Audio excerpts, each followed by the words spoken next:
ito ay talagang 100% correct. Gusto nila magkagulo para mag-declare ng martial law. Habaan muna natin ang pasensya, mag-election, patapusin muna natin ang eleksyon. Tama yan. Even naman si Pangulong Duterte, kaya naman naintindihan ko rin naman kaya tayong bayan parang tulonggis.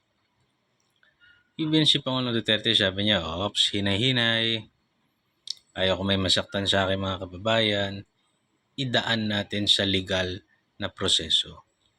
The problem is, sa nakikita ko, wala tayong remedyo sa legal na proseso.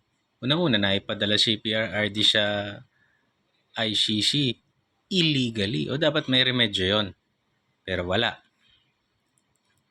Ngayon, kakasuhan pa yung mga nagsabi na may TRO na daw galing sa Korte Suprema.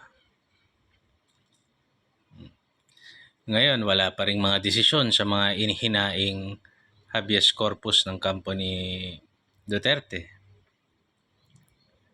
And you can remember, you should always remember, justice delayed is justice denied. Whether marami tayong legal na alibay, like kunwari congested ang courts, it takes time to review the decisions, may mga oral arguments, may proseso Kaya lang, ang hustisyang nahuhuli ay hustisyang ipinagkakait. Ikalawa, alam naman natin na ayaw maging Justice Corona ng mga mahistrado ng Korte Suprema. Di ba? Ikatatlo, sino ang magpapatupad ng batas?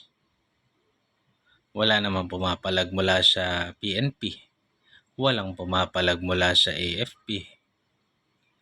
Sinong magpapatupad? Sa madaling salita, ipinakita ngayon ng administrasyon na ito na kontrolado nila lahat. So, pwedeng lumabag sila at yung mga taong pahihintulutan nila. O ngayon, mag-e-eleksyon. Patapusin natin yung eleksyon. Tama yan. Paano kung dinaya?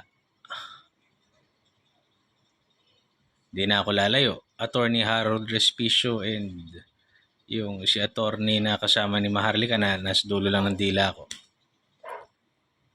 Paano pag dinaya ang eleksyon? Diba? Ang hirap naman natin.